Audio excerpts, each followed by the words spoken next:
Hello, hello, hello, hello, and welcome to another episode of Syracuse Sports Fans. My name is Brent Axe, and we have got a fun episode lined up for you today. Not that the other episodes aren't fun, for sure, but really enjoyed this conversation today with Nick Carparelli. Nick is a fascinating guy. He has done a lot of big things in the world of college sports. He's worked at Notre Dame, he's worked at Syracuse, went to the National Football League, worked for the New England Patriots, was heavily involved in the Big East Conference and Big East football back in the day. I know so many of you are pining for the old days of not only Big East basketball, but Big East football, especially with the craziness of realignment that's going on out there. Nick was a big executive at Under Armour back in the day. I'll tell you a story about Nick Carparelli real quick, Uncle Brent's story. When the Syracuse athletic director job came open in 2015, unprompted, I believe he texted me and wanted to come on the radio basically to campaign for Nick Carparelli. Sean McDonough, of course, Syracuse alum, came on the radio with us and just flat out campaigned for Nick to be the next AD at Syracuse, which of course, it did not end up happening. I know he was in the mix a little bit there, but ultimately John Wildhack got the job, and now John Wildhack approaching a decade on the job as athletic director, which is crazy to think about here, and something we can certainly discuss on Syracuse Sports, and we kind of do from time to time. But we should put the focus on the job that Wildhack has done as athletic director, but Nick was in the mix for that. Now is the executive director of bowl season, right? He essentially oversees the bowl games, their involvement in the college football playoff, the bowl games themselves, and he is a sharp guy. There is almost nobody better to talk to about the issues in college sports. He was really open about that, and I appreciated his perspective on name, image, and likeness and why all this is trending towards being brought in-house, the bowls themselves and the opt-outs and what he would like to see happen about that, and the transfer portal windows and the calendar in college sports, realignment, the money in the sport. We revisited the Big East days, right? And all the current issues that are ever evolving in the world of college athletics. Nick is as sharp as a tack on any of and all of that, and I think you'll enjoy getting his perspective on this. But also back in the day on the Syracuse football coaching staff, and was involved in the recruitment of one Donovan McNabb. What was it like to recruit McNabb back in the early 1990s? Still friends with Paul Pasqualoni to this day, and just a really interesting guy, and I really enjoyed the conversation, and I think you guys will as well, coming up here shortly. So let me just remind you about a couple of things. One is to become a Syracuse Sports Insider. You get the heads up on things like this, the guests that we're having on, the questions that you would like me to ask our guests, the questions that you have for our guests. Sometimes I just take them from you, right? 315-847-3895. Text that number, text the word orange, and you become a Syracuse Sports Insider. Absolutely free for 2 weeks. Try it out. See if you like it. See what we're bringing you, and then it's just $3.99 a month after that. Being a Syracuse Sports Insider gives you direct text access to me anytime, your questions, your thoughts, your opinions on Syracuse sports, and more. So we appreciate you, we love you, and we hope that the Syracuse Sports Insider community continues to grow. Tell your friends, have them become a part of this great thing where you cut through the social media clutter, news, opinions, all from me, first to you as our Syracuse Sports Insiders. I also wanted to note this. If you missed our previous episodes that we've had lately, we've had a lot of fun episodes of Syracuse Sports as of late. Anish Shroff was a guest earlier this week on the program. We talked Syracuse lacrosse, a fun Soprano story that I had with the New Jersey native, and just some great episodes we've had lately. So make sure you subscribe. We would really appreciate that. Apple, Spotify, Syracuse Orange Sports on YouTube. Make sure that you're tapped into the program and you never miss an episode of Syracuse Sports, and you can listen on demand. I'll tell you what, some of your original music is still coming in. We're going to start doing that soon, incorporating your original music into this program as kind of transitions between segments. We'll feature your songs. And remember, it has to be your original music. And if you want your music featured on this podcast, send it to me, right? My email is in the show notes if you want to contact me directly. Some of you have gotten in touch as Syracuse Sports Insiders, hey, how can I send my music in? Or I know somebody that's got a band that would love to feature their music on your show. So if you have original music and you give us permission to use it, I would love to incorporate it down the road here in episodes of Syracuse Sports to have our own soundtrack in the pod community itself. It's been great to see that come in. So I just kind of wanted to mention that again. If you want to hear your original music featured here on this show, and we would love to get the word out about that. So keep those coming. Got some other fun stuff we're working on for you here on the pod. ESPN's David Hale is going to join us later this week in a fun conversation, and we're just going to keep rolling, baby. Anything you want to hear, you know, you can always get in touch on the text line as well at 315-847-3895. But let us get right into it. One of the sharpest people in college sports, Nick Carparelli, here on Syracuse Sports. Let's get to it. Nick, there's so much to talk about in the world of college football, and I love that it's May 7th and we're going into the summer, and that has almost become the more interesting time in college sports because of how the tectonic plates kind of shift in the sport. We hear about realignment, we hear about NIL, and all these issues that the sport is continuing to discuss. And that's where I wanted to start with you. With NIL, I know you recently had a conversation with NCAA President Charlie Baker.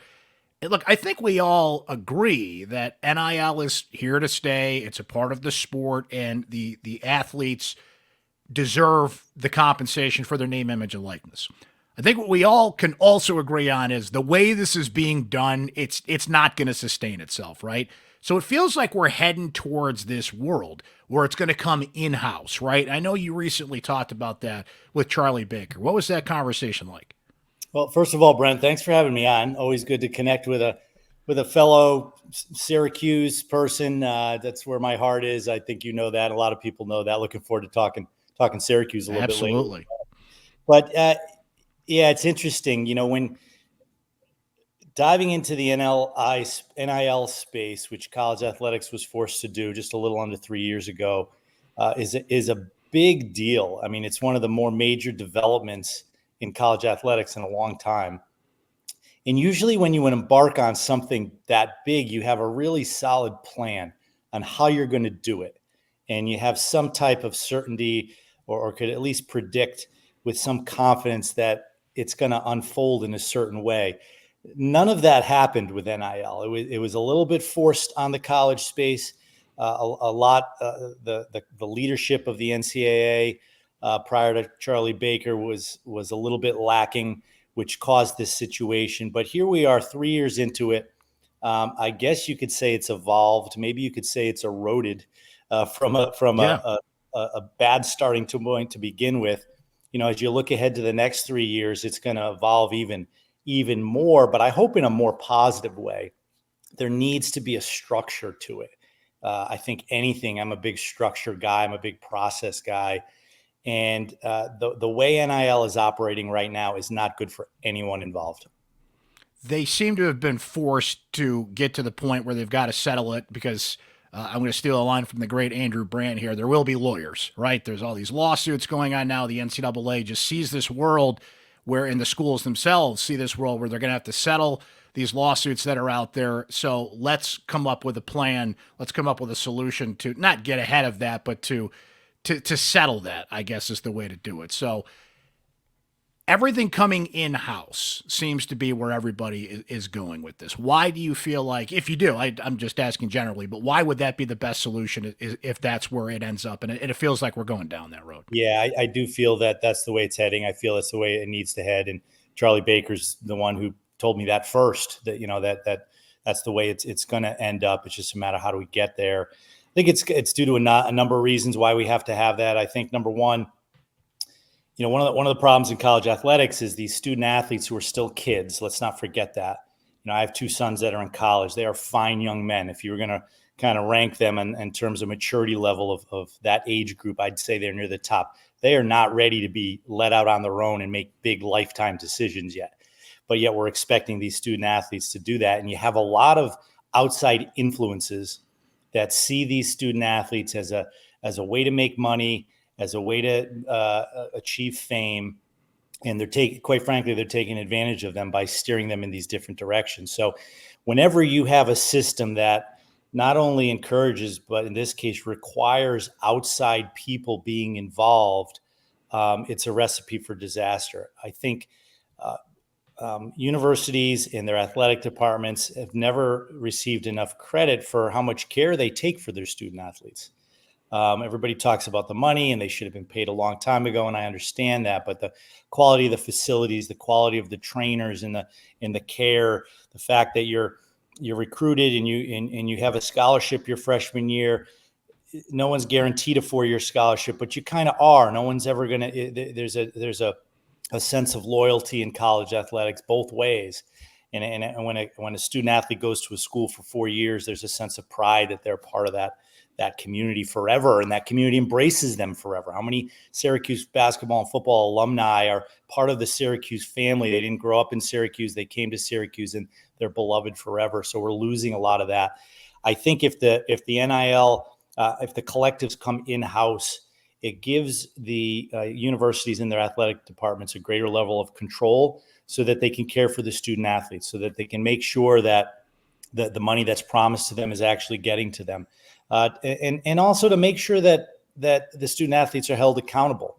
Everybody wants something that they don't have that's going to benefit them. So the student athletes want to get paid and they deserve to get paid. I get that. But nowhere else in the world is there payment without any obligation, right? You and I have jobs, Brent. We get paid. If you don't do your job, you don't get paid, right? That's fair. That's not a radical notion. So I think if when these collectives come in house, there can be agreements that both sides understand and accept. There can be care for one another, and that you could have people interacting with these student athletes who care about them and have their best interest in mind. That brings up another issue, which it all kind of ties together, of course, in student athlete compensation and whether or not they should be essentially paid as employees. And it was interesting, just yesterday, the College Football Players Association put out a statement that they feel that a non-employment CBA model is the way they want to go, right? So that's a whole other world about how you pay athletes, because at least with name, image, and likeness, like you can monitor this. You sell X number of T-shirts, you get this money. But it's become a rule where you're not getting a percentage of NIL. You're just getting a payment, right? Here's $500,000 to come to fill in the blank university and be an athlete here, right? So that model has skewed. I know you talked to Charlie about this a little bit. What about the employment model? Is this feasible? Is this something that can be done? Is it something they're going to have to do? I'm not an attorney. I do think it's something that can be done. It's definitely something they have to do. That was Charlie Baker's biggest hangup when we had this conversation. He felt that the collectives would come in house. He was confident that the athletic departments and the universities wanted it to come in house. He was also confident that there needed to be agreements between the universities and the student athletes, but he was very sure that the student athletes did not want to be considered employees. Yeah. Right. I kind of feel it's a little bit of a have your cake and eat it too situation, but I get it. If you're an employee, all of a sudden that 4-year scholarship maybe isn't a 4-year scholarship. You come, and there's been so many stories of these heavily recruited athletes that don't pan out their freshman year. All right, if you're an employee, we're going to fire you now. Exactly. Yeah. Now you get your benefits taxed. So a student athlete who gets a full scholarship, that we've somehow diminished the value of that.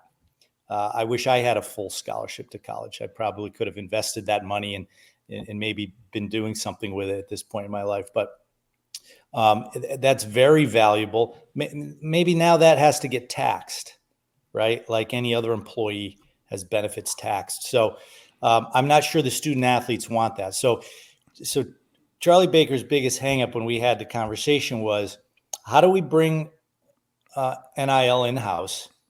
He didn't say this, but make it pay for play, which is what it is. But not have the student athletes be classified as employees, but still have agreements between the universities. That's the trick, right? So can it be done? Again, I'm not an attorney. I know laws are made by people and you can make any law you want if the lawmakers decide That's right.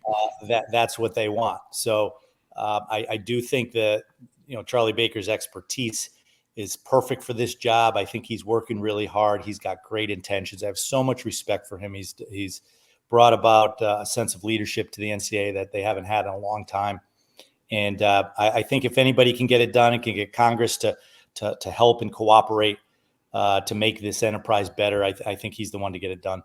Yeah, and Charlie, of course, former governor of Massachusetts. My preference through all this, Nick, has been I don't want Congress involved. I don't want politics involved in this, but kind of feels like you said, people make laws about these things. And you brought it up a couple minutes ago. This is such a unique world. There are procedures here that don't exist anywhere else. College sports could just be kind of this weird utopia. And whatever solution they come up with for this, it's going to be unique, right? Like you said, you're an employee, but you're not an employee. You're paid, but how is like all these things that have to be worked out here? It feels like whatever solution presents itself is going to be just because you can't do it like the real world, right? Which is ironic because you go to college to prepare yourself for the real world, and that would be an indicator to prepare yourself for the real world. But I feel like whatever comes out of this is going to be something unique that college football in particular, but college sports continues to present there. You have been involved with the Big East in the past, which I want to get to a little bit more coming up here. So you know all about realignment and how this goes, and I'm ready for just another round of this stuff this summer here. But I'm curious of the models that have been presented out there and some of the ideas that have been presented. As a matter of fact, Syracuse Chancellor Kent Severud was involved with a recent proposal that was called a Super League, right? And you basically kind of eliminate the conferences. It's all divisions. It'd almost be like a National Football League model, if you're familiar with that. Have you seen that? And what would you think if eventually that's kind of where college football went, where you had 60 programs and they're all kind of put together in a Super League, if you will? I love the idea, Brent. I'm not surprised that Chancellor Severud was heavily involved in that, even running the point on it to an extent. He's such an amazing man, creative thinker, more creative than people would think. And it's a great idea. College football is so unique, and we're trying to govern all of college sports in the same way when college football is just so different. The amount of money involved, the type of institutions that sponsor big time college football. Why should decisions be made at a macro level that negatively impact, quite frankly, a greater number of student athletes in other sports combined? The NCAA tournament, they're talking about expanding that. This isn't youth sports where everybody gets a trophy. There's a certain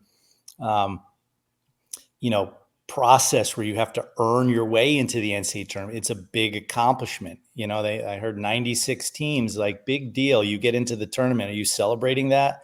Are coaches going to get fired for making the NCAA tournament if you're the 96th team to get in?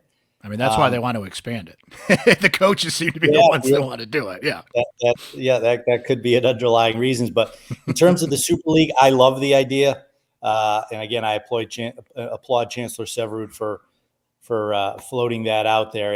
It's unfortunately, for the same reason, it's hard to make progress in general in college athletics. I think that's going to be a hard one. I mean, most notably, you have two conferences that are very dominant in terms of their marketplace.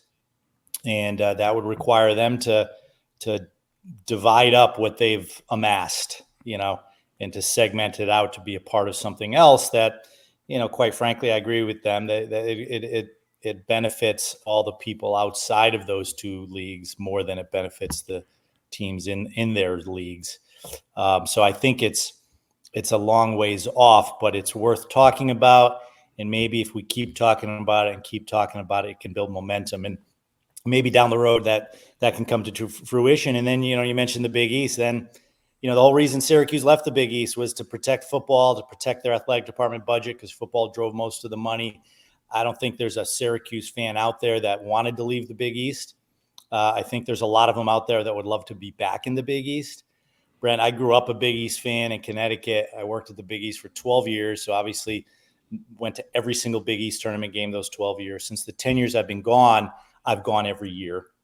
I still have great friends who work there, and I go. I don't know if you've been since Syracuse left, but it's the same atmosphere, the same electricity. Noon on Wednesdays, sold out.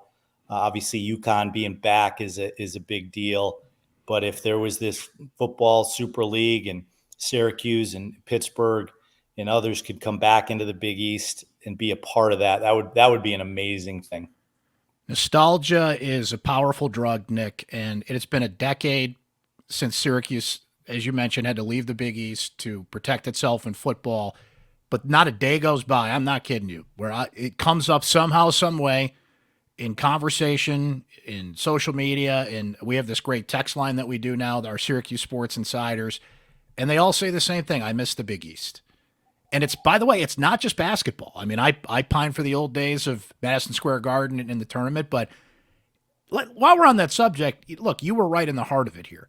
Big East football, to me, feels like something that should have worked, and it did for a while until it hit that wall in that time when Syracuse and a bunch of other programs were going other places.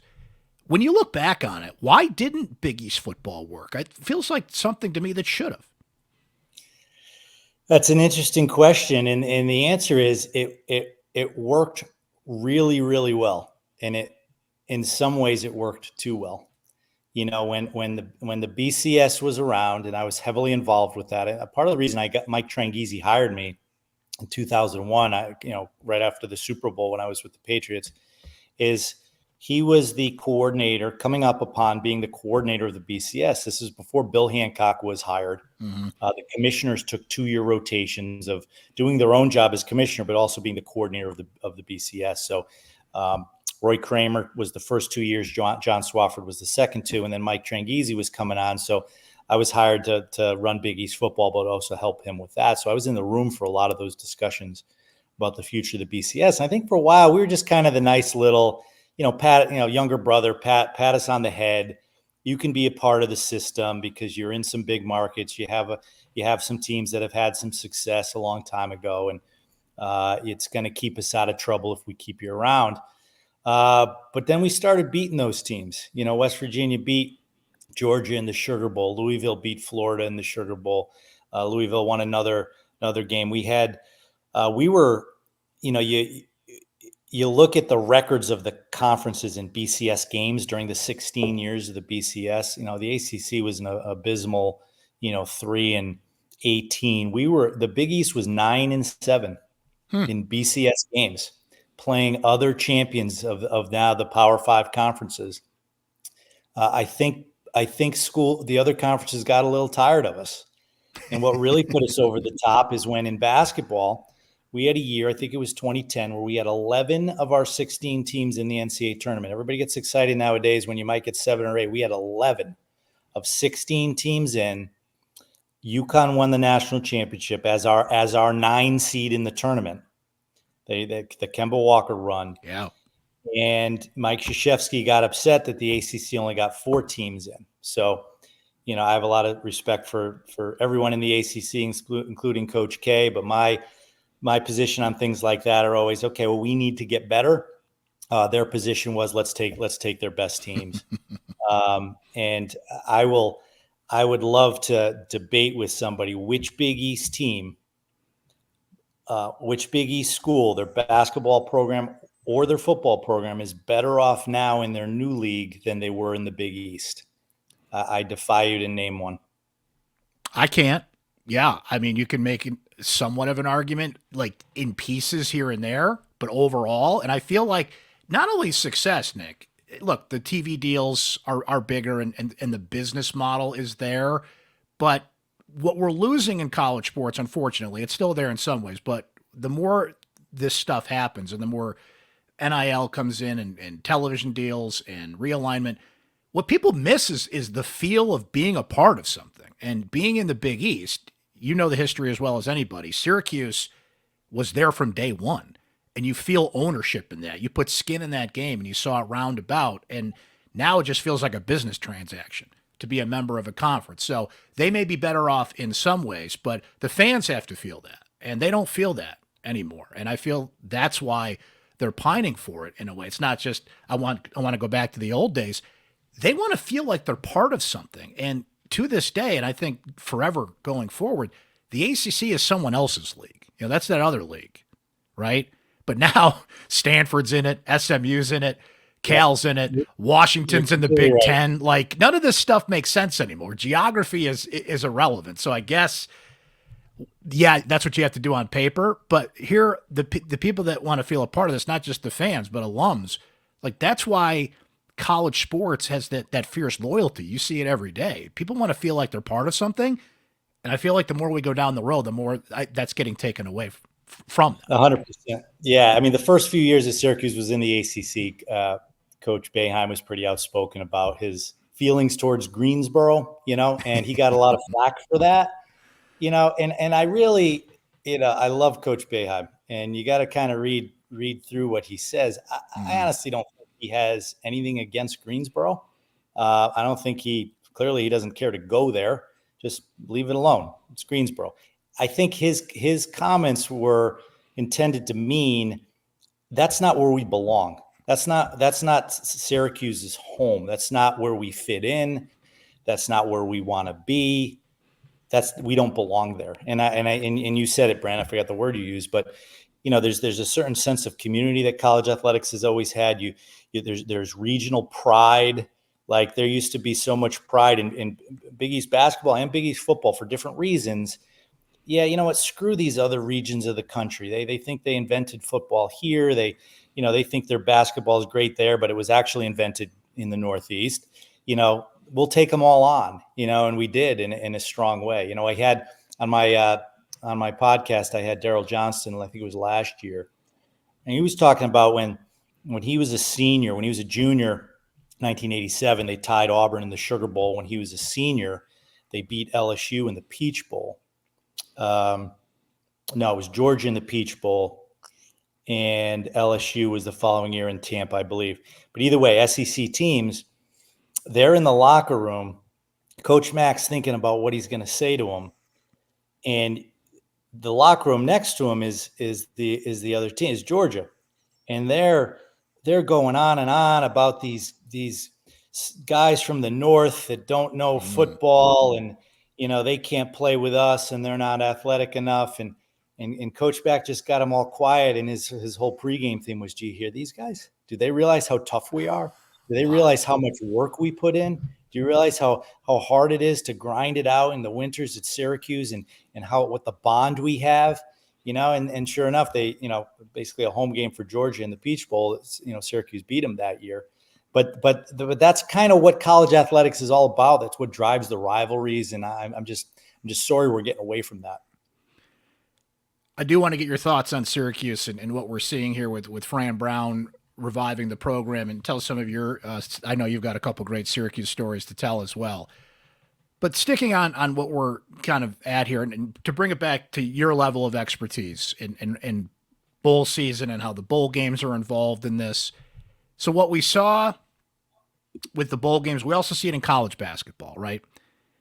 Nick, is there a better solution for recruiting and the portal in terms of time windows when these things happen? Because we've seen a lot of opt-outs from bowl games because players want to go into the transfer portal, because that's when it opens up after the season. Because that's a long gap. Sometimes it's 3 weeks in between the end of the regular season and your bowl game, sometimes longer if you're in the college football playoff, and they want to get in the portal. Recruiting now is an early signing day in December, which has essentially become signing day. The signing day in February is just kind of like a formality at this point. That has become signing day. Is there a better solution there? Would you like to see that calendar changed? I would love to see it changed. I think there's so many conflicts that are built into the college football calendar. The NFL is a master at spacing out their calendar. There's conversation about the NFL all year long. It's preseason, regular season, postseason, combine, draft, schedule release, preseason camp. It's endless. We've in college athletics, we've managed to pile up all the significant events in 1 month. right? Instead of spacing them out. It's not really a schedule. It's just a collection of events all at the same time. There's challenges, though, that college sports has that the NFL doesn't. I mean, these student athletes go to school, the semester system. I don't see the college and university system in the United States changing their fall and spring semester cadence to accommodate college athletics. So there's some realities to the fact that the first semester ends mid-December and the second semester ends mid-May. I do think there's some tweaks that can be had, though. You're asking guys to make decisions when they're most emotional. When the college football season ends, guys either played a lot or didn't play a lot. They've been around their coaches 24/7. There's no cool down period. Post-game press conferences, there's a cool down period in the locker room before the media is allowed in. I also don't know if you need 60 or 90 days to put your name in the portal, right? Signing days, 1 day, right? The original signing day, but right. You make up your decision. You put your thought into it. You make your decision before. So, a tweak I'd love to see is, why are we opening the portal the day after the season ends when so much is going on in December? Bowl games. If you don't like bowl games, which I don't know who doesn't like bowl games, but then there's the playoff also, which is pretty important. Why not have the portal window January 1st to January 15th, right? Let guys cool down. They don't have to make their decision right away. They can't make their decision right away, but they start thinking about it. And by the end of December, maybe they play in their bowl game. Maybe they put some other thought into it. Maybe other guys they hear, they're leaving. Maybe there's a spot for me here. I didn't really want to leave, but the roster's changing a little bit. I think 15 days is plenty of time right after the bulk of the college football postseason is played. And I would suggest the same thing for basketball. The notion that the transfer portal opens on Selection Sunday of the NCAA tournament is ludicrous. The coaches are preparing, in some cases, for the biggest moment of their coaching careers, the biggest moment of their players' lives, and they have all these distractions, and they have to manage them because then they're going to be set back the next year. So why doesn't college basketball go April 1st, April 15th, right? Right after, the majority of the postseason is over, but you're not waiting too long. Those seem obvious to me. But my experience in college athletics is sometimes the obvious is not so obvious to the leadership in charge. Nick, while we're making wish lists here, I feel like I've been talking about this forever, and I still can't process the fact that we're going to get a true college football playoff. It's been that at every other level of the sport forever, and now we're really going to see it happen here. And of course, we've had the 4-team format for the past few years, but now this thing is expanding. How does the bowl system play into that? And ideally, if you could just put some common sense, as you referenced it there, put some reality into college football, like this, what I feel is the best way. How many teams, this is the playoff, and how we can incorporate bowl season into that. What would it be? Well, I think the fact that we're expanding to 12 is awesome. I'm a college football fan at heart, but my experiences, my current occupation aside, like I'm excited to see these games. I'm excited that most of them are going to be played in bowl games. I think all of them should be played in bowl games. It'd be interesting to see this opening route on campuses. Again, was it thought out? Is it the best idea? Does it make sense? I'm not going to comment on that specifically, but indirectly, I'll say that there are going to be a lot of issues that people, once we do it 1 year or 2 years, are going to say maybe this wasn't such a good idea, and I can go through those reasons. But in terms of the rest of the bowl system, look, we know college athletics is not a level playing field. I do not think a postseason system for the sport of football where there's only 12 opportunities is appropriate. There are a lot of programs across the country that probably aren't going to be making the playoff on a regular basis. Our Orange are probably one of them. I hope they do someday. If they do, it'll be an anomaly, and it's not a knock, it's a reality. But the bowl system does so much for the game of college football. I think it's been underrated for years as a promotional vehicle for the sport. And season ends, teams have an opportunity to earn the right to play one more game. It'll be against a team they don't normally schedule in a location they don't normally play. And the fans of those communities get to see a game that they wouldn't normally get to see. I mean, that's kind of a grassroots initiative that you can never assemble without the bowl system. And I think it's been very undervalued in how much it does to promote the sport. I think, every year the bowl games that are played give me another great story about why they're important. A few of them this year. We had 4 teams, emerging programs that won their very first bowl game ever. Texas San Antonio, Jackson State, Texas State, just great for those programs. And if you watch those games before Christmas, you'd realize how important it was for those teams. Look at a team like Rutgers, played in arguably the toughest division in college football. They had to play Michigan, Ohio State, Penn State. They scrounged together 6 wins. Greg Schiano's a great friend, does an unbelievable job there. They go to the Pinstripe Bowl. They sell it out. They beat Miami to go 7-6. If you watch that game, if you watch their reaction, if you talk to them after the fact, extraordinarily meaningful to them. You look at Northwestern.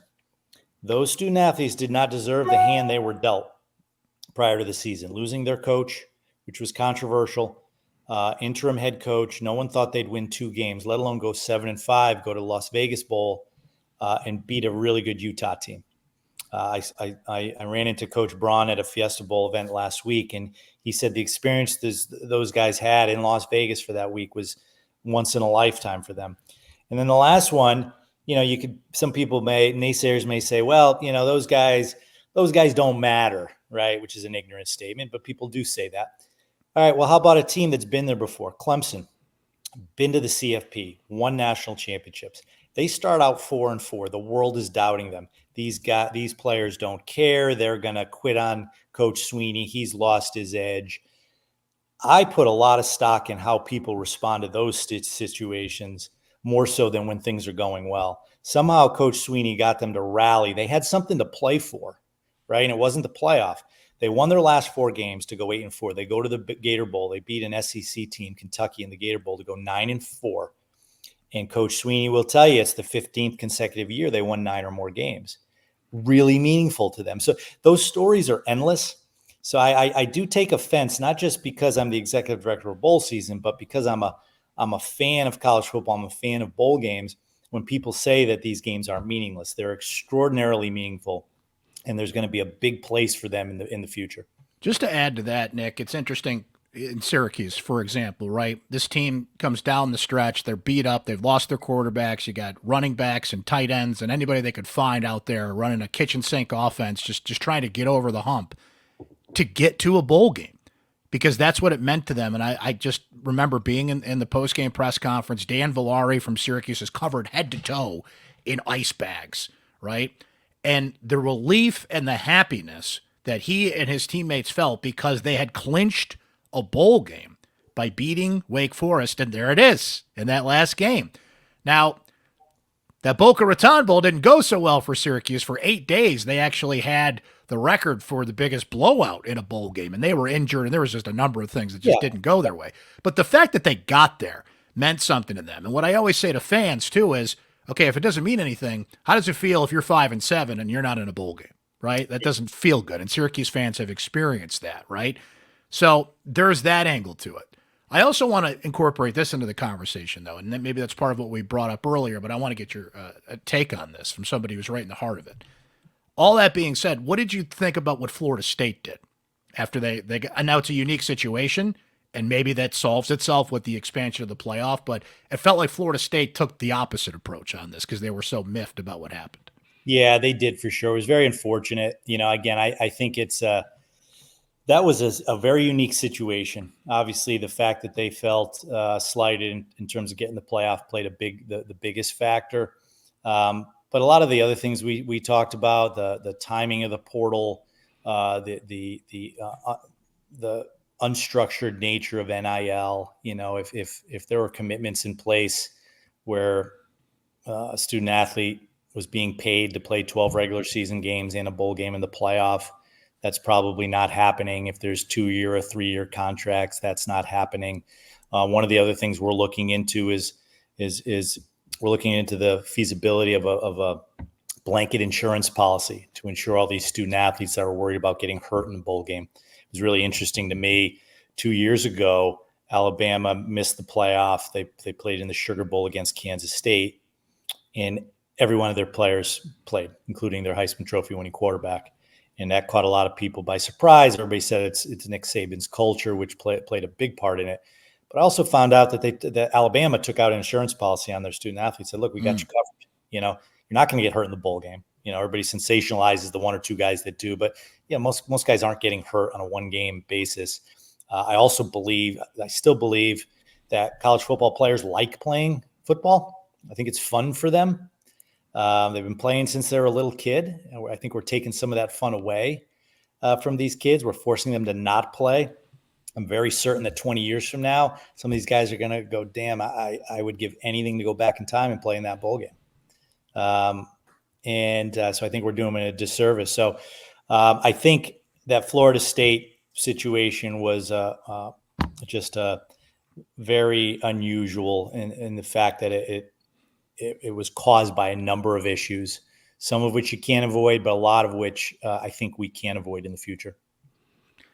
Nick, I can't let you go without getting at least one back in the day story. You've had such a unique journey. You've worked for Notre Dame. You've worked for the New England Patriots, as you brought up, Under Armour, bowl season. You've done so many things. I left out 4 or 5 things. You've had just an incredible career. But right at the beginning of it, you are a graduate assistant on the staff at Syracuse University, and you were involved in the recruitment of Donovan McNabb, who we recent guest on this podcast, by the way. And now it all came full circle. He was back at Syracuse. So your podcast went downhill real quick after Donovan, if I'm the guest now.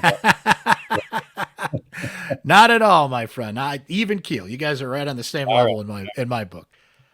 So take me back to recruiting Donovan McNabb and how that went, and what. Now we're talking about the early 1990s here. I don't even think the recruiting services were around. If they were just starting. And you're not talking about 5 stars, NIL. None of this stuff exists. But Syracuse needs a quarterback, and you're out there helping do that on Paul Pasqualoni's staff. What was that like? Give me a McNabb story. Yeah, so the recruiting services were around, but you had to subscribe to them. They came to you on paper on a newsletter. They weren't updated very often as a result. There was no internet in 1991. Really dating myself now, Brent. No cell phones either. And so I think we were fortunate in that Donovan was he was a highly rated guy, but not off the charts. Kind of guy that in today's day and age, his skill set and the people that were recruiting him would have spiraled out of control if with all the chatter about how good he was. So his recruiting ranking would have elevated, the way a lot of guys do nowadays from where it was when we first started recruiting him. So, I don't want to say he was under the radar, but probably not as high profile as he could have been or should have been. I think we also had the benefit of having a quarterback playing that year before we recruited him in Marvin Graves, who was, not the same, but similar in style. And we were able to tell Donovan, and he was able to see for himself, hey, you're going to take this guy's place. Look at him. Look at the way he plays. That's the way you play. It fits our offense perfectly. And that obviously helped. And then I think he had a great visit. I was fortunate to be, obviously I was involved in all the official visits at that point, but I remember his official visit, came with his parents. We went to Saratoga Steaks the first night. I was at the table. It was a big group. It was Donovan, his parents, Coach Pasqualoni, Coach DeLeon, Coach Rogers, Marvin Graves was his host, and I was there. He ordered a lot of food. I remember that. But I think he, this wasn't your question, but Coach Pasqualoni is really a legend in my mind in Syracuse history. I still don't think he's been honored and given the credit he deserves. Look, when they made the change, he was 6-6. Coaches get raises at Syracuse when they're 6-6 nowadays. But the culture of the program, the players that were on the team that year that Donovan was around during the recruiting process, I think he and his parents felt very comfortable that would be a good fit, that it was a safe place for their son to go to school. I think Donovan felt that these are guys that would be lifelong friends of his, and they are. And I think that's a testament to the culture that Coach Pasqualoni had there at the time.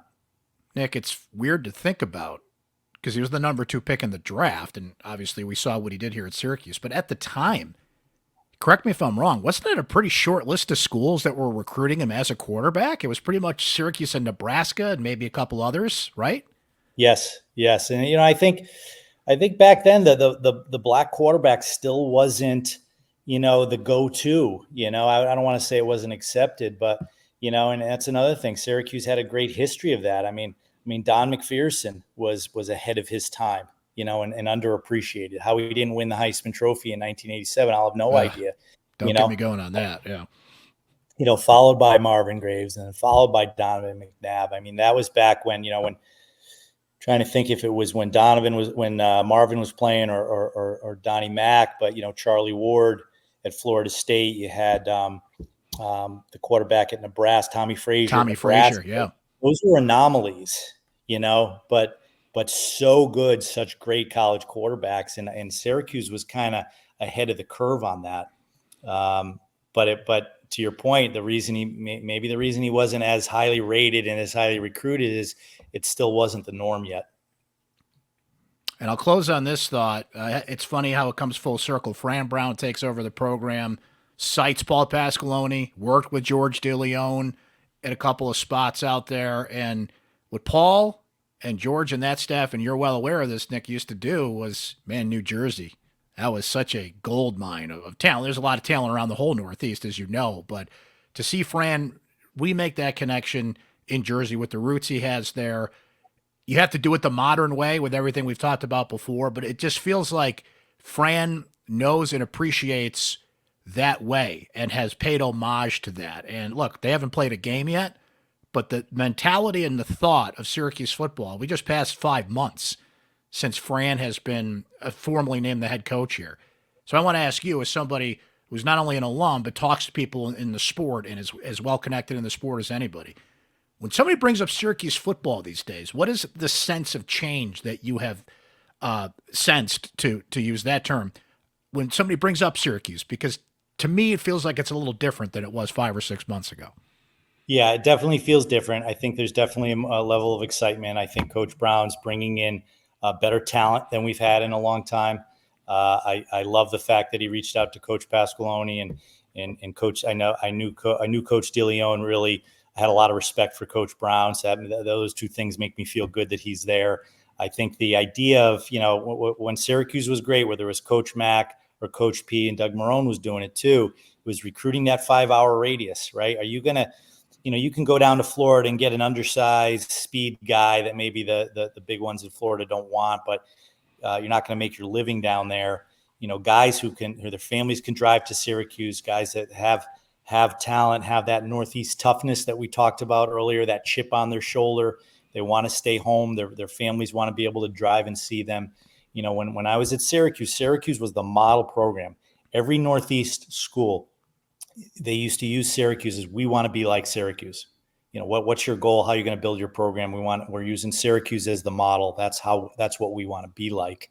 No program benefited more from Coach P being let go than Rutgers. That Coach P as you said, and Coach DeLeon, recruiting New Jersey, getting student athletes coming to Syracuse. It wasn't cool to go to Rutgers, and then all of a sudden, the New Jersey coaches turned on Syracuse for what they did, and then bringing in an outsider as a coach. But now I think we have a chance to get that back. So yeah, no doubt there's a greater level of excitement than I've seen in a while. I think he's going to have a lot of talented players. There's more to it than that. There's building a team, building a culture. How do those players play together? And that's what we'll see in the fall. So that'll be exciting. Nick, can't thank you enough for your time and your insight here. I really appreciate you coming on and sharing everything about this crazy, ever-evolving world of college football. I know we'll do it again in the future, but thank you so much for your time today and hanging with us on Syracuse Sports. Anytime, Brent. Thanks. Look forward to visiting with you again in the fall. Let's do that.